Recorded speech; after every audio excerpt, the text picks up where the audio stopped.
الله الرحمن الرحيم. الحمد لله رب العالمين، والصلاة والسلام على أشرف الأنبياء والمرسلين نبينا محمد وعلى آله وأصحابه أجمعين. أما بعد، أسعد الله وأوقاتكم بكل خير ولا ليال ميل والبو دنيا إضافة عالم كجوكتان إلهي سبحانه وتعالى هذه بركيه. ولكن عتبة الشيخ أحمد إن مقالك كان إن شاء الله تعالى وحين كوسو قد بنية هدو إلهي تبارك وتعالى كران نقدر سدح شيء والسدح شيء haddii aada hesho adduunyada intaad saarantahay korkeeda ilaahay subxaanahu wa tacaalaa wax walbo khayr ah wuu kuu soo dedejinaya. saddex nimco ayuu ilaahay subxaanahu wa tacaalaa dadkan muslimiinta ku galladaystay.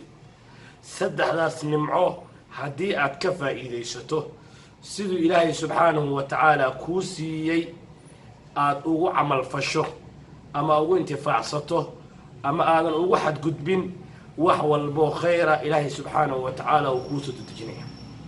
waa saddex shay oo ilaahay subxaanahu wa tacaala ku manaystay addoommadiisoo dhan, gaal iyo muslim, oo ilaahay subxaanahu wa tacaala ku manaystay. maxay tahay? haddii aada hesho qodobka koowaad, haddii aada hesho caafimaad. caafimaadka waa nolosha furaheeda wey. ruuxu hadduusan caafimaad qabin ma jiraayo. adduunku waxaa aas-aas u ah caafimaad. waxaa laba ah oo adduunka ilaahay subxaanahu wa tacaala waxyaaba ku galladaystay ummadda ka mid ah amaan, yacni amni. waxaa kaloo ilaahay subxaanahu wa tacaala oo qalbigiisa ama uunkiisa uu ku galladaystay waxay tahay gaal iyo muslimba risqi. waatuu ilahay leeyahy subxaanahu wa tacala wamaa min daabatin fi lardi ilaa cala allahi risquha wayaclamu mustaqaraha wamustawdacaha kullun fi kitaabin mubiin. gaal iyo muslim ayuu ilaahay subxaanahu wa tacaala u ballan qaaday irsaaqad.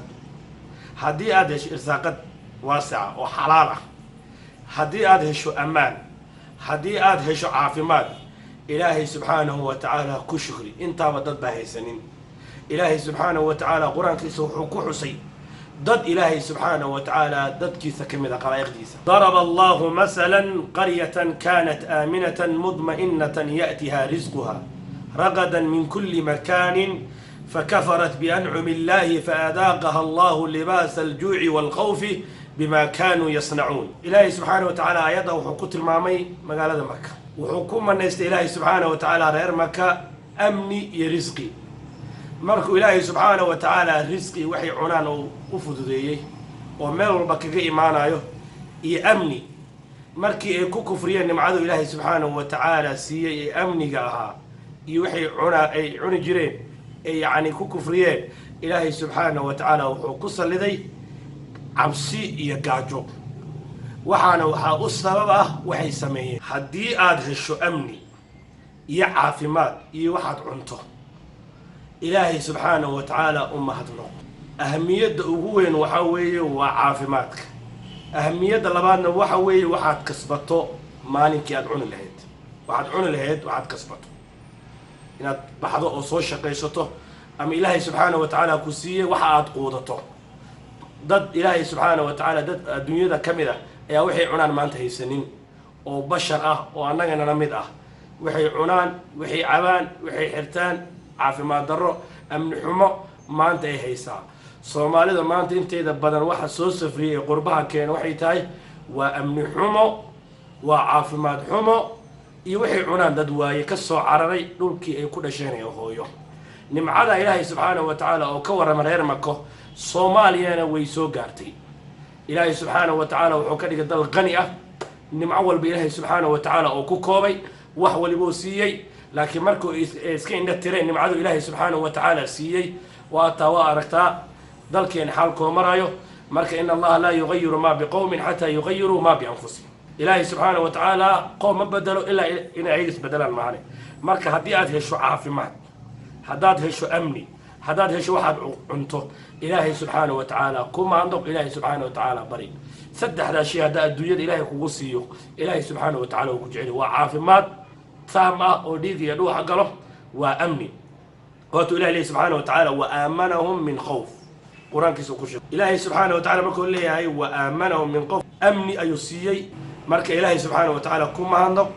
saddexda shay ayaa adduunyada ugu muhiimsan. caafimaad waa saddexda shay ee aan tilmaamayna maanta ee adduunyada ugu muhiimsan.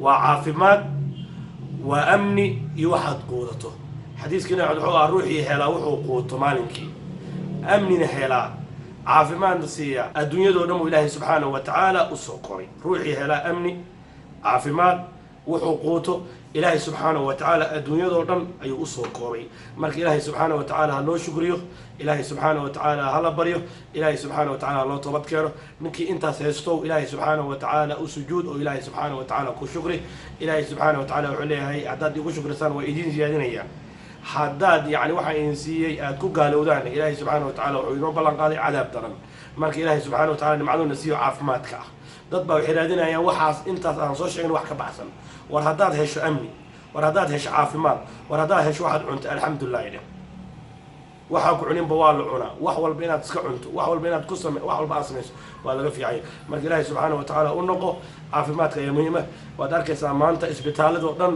dad baa daadsan haddaad rabtid inaad ogaatid caafimaadka muhiimadda uu leeyahay tag isbitaalada haddaad rabtid amniga muhiimadda uu leeyahay tag dalalka yani burburka iyo dagaalada iyo qaxa ka taagan yahay tag haddaad rabtid yani inaad ogaatid nimcada oo ay leedahay cuntada la helo ama quudka aad quudinaysid nimcada leedahay dad rabtiin ogaatid fiiri dadka ehelkaada iyo dadka raxamkaada ee qaraabada ah ee gaajeysan ee duruufaha taagan ee qaxootiyada ah ee maanta waxay cunaan iyo waxay xirtaan iyo waxay ku labistaan aan haysanin marka ilaahay subhanahu wa ta'ala uma andoq inta haddaad hesho wax walbo ilaahay subhanahu wa ta'ala uu sahlaya ilaahayna subhanahu wa ta'ala ka bari caafimaad iyo cimri dheer iyo cibaado suuban iyo amni iyo waxaad quudato والسلام عليكم ورحمة الله وبركاته.